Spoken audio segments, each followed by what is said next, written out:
Procura qualidade, atendimento completo no mesmo lugar, respeito e seriedade e uma empresa registrada nos órgãos competentes. Odus Centro Odontológico. 6 anos atuando com a mesma equipe, profissionais experientes e qualificados. Faça seu tratamento com tranquilidade. Queremos contribuir para que seu sorriso esteja sempre bonito e saudável.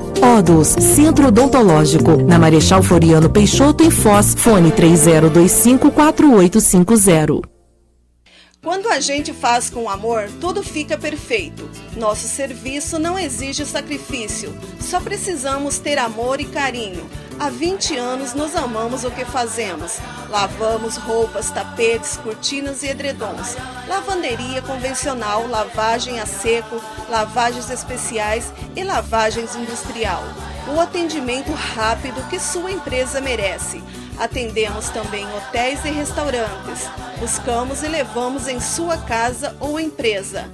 A Rose Lavanderia, agora com parceria com a Restauradins, empresa especializada em restauração de roupas, calçados e bolsas.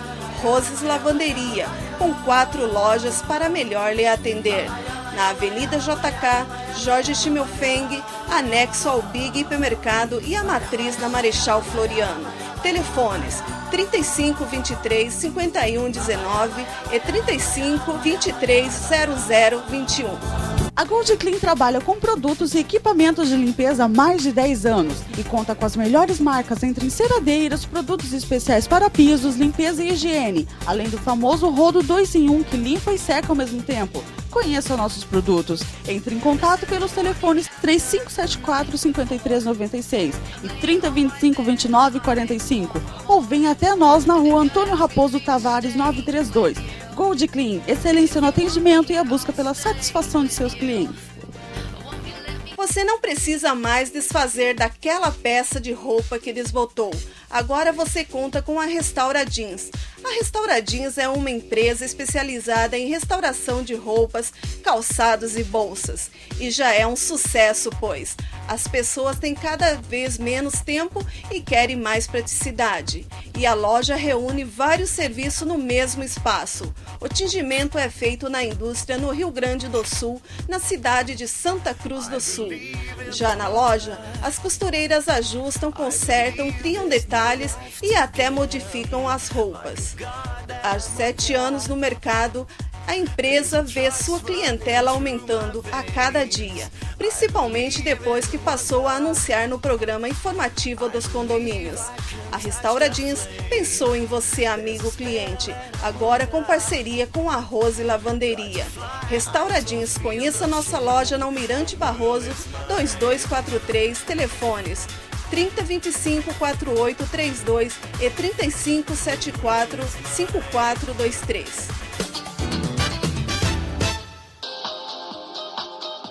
Edmerson Cabral dos Santos trabalha com registro de imóveis e vai esclarecer algumas dúvidas em relação a esse assunto. Edmerson, como funciona o registro? Bem, o registro de imóveis ele é responsável pela publicidade, né, dos proprietários referente a esses imóveis quanto a terceiros, né? Ou seja, uma pessoa que adquiriu o imóvel depois de lavrada a sua escritura, né, se ele comprar de uma devida forma, né, ou por instrumento particular com força de escritura pública, que são os contratos ligados ao sistema financeiro da habitação, devidamente registrado no registro de imóveis, responsável pela área perimetral daquele imóvel, né, para dar a publicidade em relação às terceiras pessoas, né? Só é dono quem registra. Artigo 1245 do Código Civil. Qual é a importância, então, de quem registra? A importância é a de que ele, tendo o domínio do imóvel, que seja o registro, que não basta apenas ter a posse ou ter a escritura do imóvel, que hoje em Foz do Iguaçu nós temos um problema muito grande quanto a isso, que uma certa camada da população lavra a escritura e acha que tem o domínio do imóvel, mesmo estando na posse, e não é, na realidade isso não vem acontecendo. Esse imóvel só vai ser transferido esse domínio para esse adquirente junto ao registro de imóveis, e ele tendo o domínio desse imóvel, ele vai poder aliená-lo, né? Que seria dá-lo como garantia, poder até vendê-lo a terceiros, E enquanto ele não estiver registrado em seu nome, ele não tem esse direito. E em relação assim, se o imóvel já teve vários donos e o primeiro que tem a escritura vir aqui, registrar o nome dele, como que fica aquele que está em cima do imóvel? Isso também já ocorreu aqui, não é um caso isolado. O que acontece? Um proprietário transfere o imóvel para várias pessoas, né? Lavrando várias escrituras até em municípios e locais distintos, e um desses adquirentes vem e registra. Como o Código Civil é claro, esse adquirente que registrou primeiro, entendeu, no registro de imóveis, ele é o dono. Os demais vai ter que procurar seus direitos juridicamente. Para um imóvel que já é registrado, como que é feita a transferência? Bom, essa pessoa que tem o domínio do imóvel, ou seja, que já esteja registrado no registro de imóveis, ela deve procurar, juntamente com o adquirente, um tabelionato, né, para ser lavrada a escritura pública de compra e venda, né, que nada mais é do que um contrato com fé pública, né, um contrato com fé pública de compra e venda, né.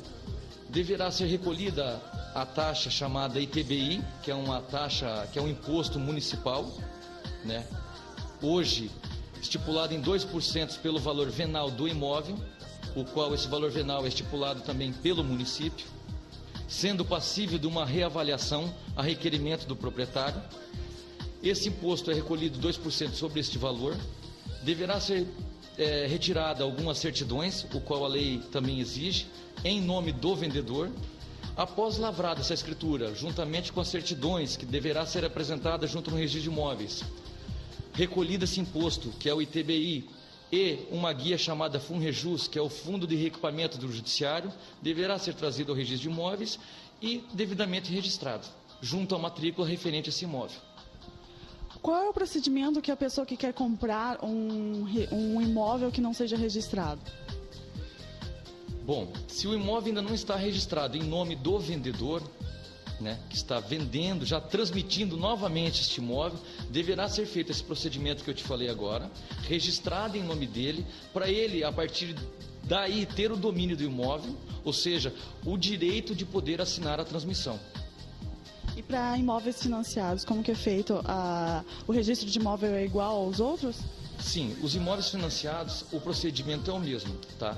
O que muda é o seguinte: ele pode ser lavrado por instrumento particular, onde a própria instituição lavra este contrato, que é um contrato que é ligado ao sistema financeiro de habitação, que, por lei, ele tem fé de instrumento público, entendeu? Mas os requisitos são os mesmos, por ser lei federal, as taxas são as mesmas, tá?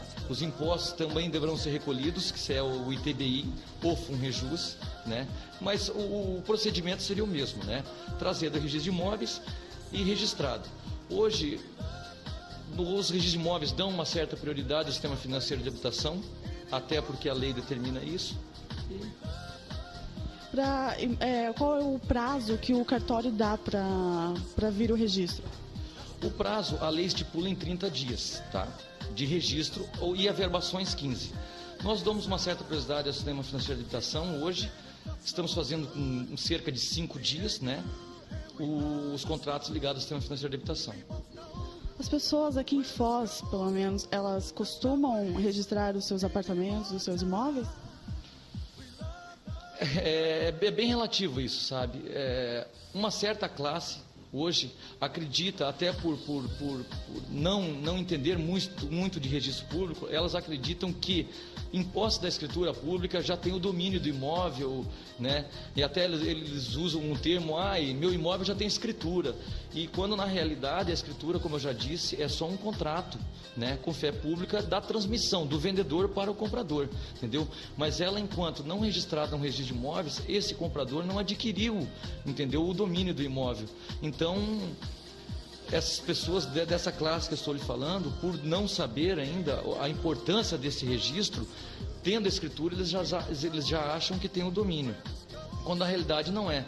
Eles estão podendo alienar esse imóvel e o imóvel permanecendo em nome do anterior proprietário, o que é um risco hoje para o comprador, entendeu? Que o anterior proprietário ainda é passível de uma execução, entendeu? De uma dívida, e sendo que esse imóvel entre aspas, já foi transmitido, né, para uma terceira pessoa, a qual ela não trouxe ainda para o registro de imóveis.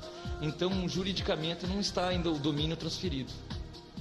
Como o conhecimento da maioria das pessoas é pouco em relação ao registro de imóvel, quando ela compra, não existe uma forma de passar esse conhecimento a ela para que ela venha até o cartório e registre? Nossa, também é muito relativo, isso é difícil. Hoje os tabelionatos hoje a Caixa não, vamos dizer assim, a instituição ligada ao sistema financeiro de habitação, elas obrigam praticamente aos adquirentes registrarem, pelo fato de, enquanto não tiver registrado e não for apresentado para a instituição a certidão do imóvel já registrado, aquele contrato, ela não libera, entendeu, o valor para o transmitente do imóvel, entendeu? E os tabelionatos que fazem a lavratura das escrituras públicas, também tentam passar isso para as pessoas, para os adquirentes, entendeu? Só que existe um limite da propriedade privada hoje, que são a parte financeira, porque tem um custo isso para os adquirentes, os quais pegam aquela escritura, colocam debaixo do braço e falam, não, depois eu registro, ou então depois eu vejo, entendeu? E acaba sendo um limite dessa propriedade privada, acaba sendo o valor das custas hoje também, entendeu? Mas é passado para essas pessoas, junto os tabeliões, as instituições financeiras de habitação, eles tentam passar que tem que ser registrado.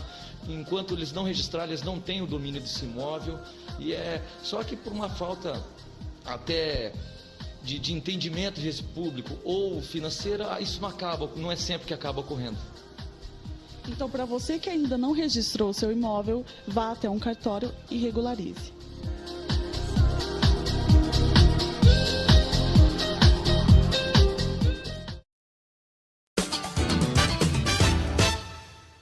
Você não precisa mais desfazer daquela peça de roupa que desbotou.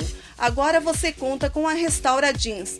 A Restaura Jeans é uma empresa especializada em restauração de roupas, calçados e bolsas. E já é um sucesso, pois as pessoas têm cada vez menos tempo e querem mais praticidade. E a loja reúne vários serviços no mesmo espaço. O tingimento é feito na indústria no Rio Grande do Sul, na cidade de Santa Cruz do Sul. Já na loja, as costureiras ajustam, consertam, criam detalhes e até modificam as roupas. Há 7 anos no mercado, a empresa vê sua clientela aumentando a cada dia, principalmente depois que passou a anunciar no programa informativo dos condomínios. A Restaura Jeans pensou em você, amigo cliente, agora com parceria com a Rose Lavanderia. Restaura Jeans, conheça nossa loja na Almirante Barroso, 2243, telefones 3025 4832 e 3574 5423. Quando a gente faz com amor, tudo fica perfeito. Nosso serviço não exige sacrifício, só precisamos ter amor e carinho. Há 20 anos nos amamos o que fazemos. Lavamos roupas, tapetes, cortinas e edredons. Lavanderia convencional, lavagem a seco, lavagens especiais e lavagens industrial. O atendimento rápido que sua empresa merece. Atendemos também hotéis e restaurantes. Buscamos e levamos em sua casa ou empresa. A Rose Lavanderia, agora com parceria com a Restaura Jeans, empresa especializada em restauração de roupas, calçados e bolsas. Rose Lavanderia, com 4 lojas para melhor lhe atender. Na Avenida JK, Jorge Schimmelfeng, anexo ao Big Hipermercado e a matriz na Marechal Floriano. Telefones 35 23 51 19 e 35 23 00 21.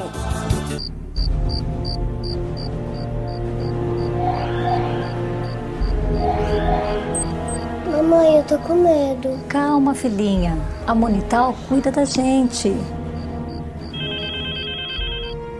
Alô? Monital, boa noite. Supervisor é a central?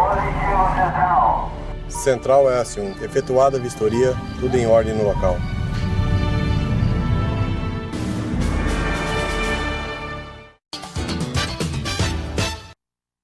Estamos aqui com a nossa convidada, a doutora Sandra Leonardo, da assessoria jurídica do Secov Regional. Gostaria que a doutora falasse do Secov, né, do teu trabalho lá do dia a dia, atendendo os síndicos, né, o que a doutora faz da assessoria. Ali o trabalho que eu faço é prestando assessoramento, não só aos síndicos, mas também assessoramento aos imobiliaristas, né? Uhum. Aos síndicos, a gente presta assessoria com relação às dúvidas que eles têm hoje com a nova legislação. Porque hoje a nova legislação, com a Lei 10.406, que entrou em vigor em 2002, ela trouxe uma série de inovações. E, muito embora seja uma inovação que ainda existe uma certa resistência, não só do síndico, mas como também da população, existem dúvidas na aplicação da legislação. Então, eu estou lá normalmente prestando a assessoria aos síndicos no que se refere a essa nova legislação. Mais tarde até vou me alongar para falar um pouco dessa nova legislação. Isso. Né? E aos imobiliaristas, normalmente as perguntas que eles fazem é com relação aos contratos, com relação à legislação, a forma de aplicação da lei, né? Enfim, tudo que é relacionado a direito imobiliário. Então, o Secov, no caso, eu presto assessoria, mas a nível de consultas e esclarecimento, porque a parte da modalidade processual, no caso de procedimentos processuais, um processo em si, né, nós não damos essa atenção. Seria mais a parte de verbalizar com o síndico ou mesmo com o condômino, né, com relação aos procedimentos de como ele pode se proceder diante de um fato que está ocorrendo no seu condomínio, ou então com o imobiliarista, que tem uma certa dúvida com relação ao contrato, ou então a uma venda. Enfim, tudo que está relacionado ao direito imobiliário. Doutora, quais as maiores dúvidas dos síndicos com relação ao condomínio hoje? Bom, existem várias dúvidas, mas aqui hoje eu acho que existe assim uma certa insegurança, não seria bem dúvida, seria com relação à aplicação à nova legislação. Porque a Lei 10.406 trouxe no ordenamento jurídico uma série de inovações. E essas inovações, elas praticamente precisam ser adequadas à convenção. E quando elas não são adequadas à convenção, quando eu falo assim, adequadas à convenção, é no sentido que elas precisariam ser novamente realizadas dentro das convenções, porque elas estão ultrapassadas, né? Então, como no caso, elas não foram, muitos dos condomínios não fizeram essa realização, eles vão lá buscar a forma de como poder aplicar dentro dos seus condomínios. Veja bem, eu disse que houve várias modificações significativas dentro da legislação e no caso, como muitos não fizeram essa mudança, existem, por exemplo, multas em que podem ser aplicadas para os síndicos aplicar dentro do seu condomínio. Por exemplo, tem o artigo 1336, que fala também sobre o condômino reiterado. É aquele que deixa de pagar o seu condomínio por diversas vezes. Às vezes ele paga 2 meses, aí passa 3 meses sem pagar, depois volta a pagar, depois deixa mais 4 meses sem pagar. Então aí existe uma novidade também, que é a aplicação de uma multa. E essa multa é de 5 vezes o valor da taxa condominial, que pode ser aplicada. Só que para ser aplicada, ela precisa ser deliberada por assembleia, né? Precisa ser 3/4 das pessoas votantes para que ela possa ser aprovada. E também existe, a nova legislação também introduziu com relação ao artigo 1337, que fala com relação ao condômino que tem um comportamento antissocial, né? Que é aquele que às vezes briga com a vizinha, É aquele que às vezes briga com a mulher fora de hora, o marido briga com a mulher fora de hora, fazendo um barulho, um estradalhaço, fazendo com que os moradores tenham que suportar uma coisa que não pertence à vida deles, né? Também para os casos daqueles que são usuários de drogas, que no caso já foram pegos e praticamente o condomínio chegou a tomar todas as providências no sentido de conter e fazer com que esse condômino não o faça mais. Mas nas áreas comuns, quer dizer, eu estou dizendo assim, que ele é pego usando uma substância química na área comum, certo? E que o síndico tenha feito todas as providências para conter e coibir esse tipo de atitude, né? E nesses casos, quando é o comportamento social, que abrange até cachorros, tem pessoas, por exemplo, que dentro de um condomínio possuem cachorro de grande porte, quando o regimento interno, que são as regras que têm que ser seguidas, né? Elas são expressas que os cachorros que tem dentro, que pode ser usado no condomínio, são cachorros de pequeno porte. Isso. E muitos condôminos, eles não querem respeitar, e dentro de muitas unidades de condomínio, eles conseguem morar com um cachorro de grande porte. Isso é um comportamento antissocial, por quê? Porque ele está infringindo o regimento. No caso, o condômino, tendo avisado, feito notificação, advertência, para que esses comportamentos não se repitam, se ele, no caso, já tomou todas as providências e insistir nesse caso, aí, no caso, teria que ser feita a aplicação dessa multa para comportamento antissocial, que são 10 taxas de condomínio, que é pesado, né? Uma pergunta, doutora, a respeito do condômino devedor. O nome dele não pode ser exposto. Não.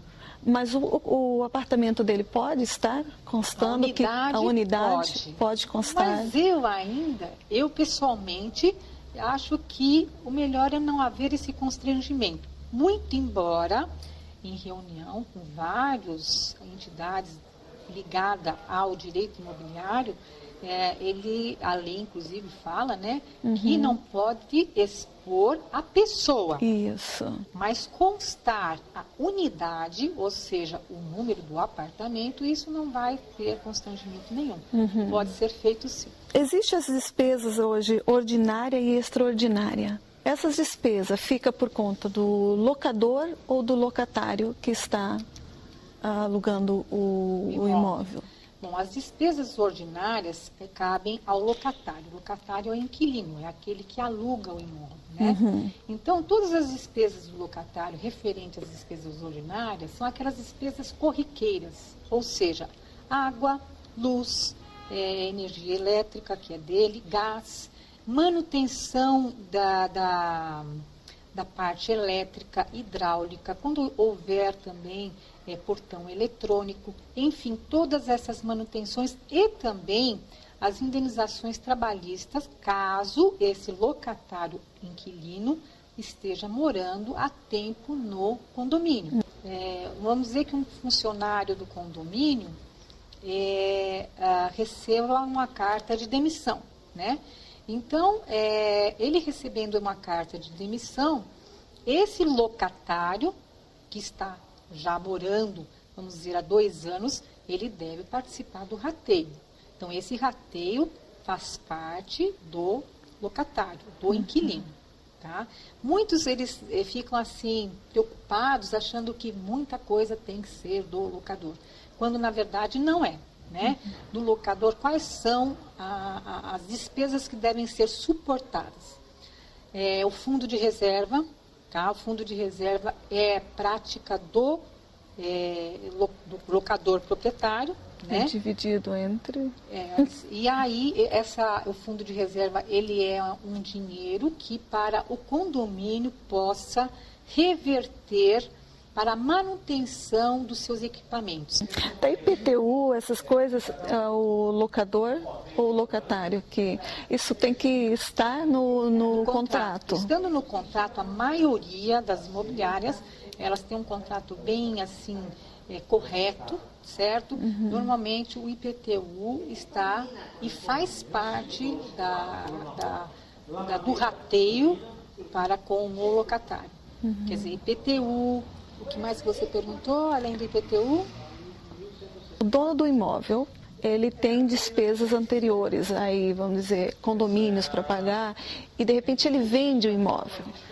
Quem fica com essas despesas?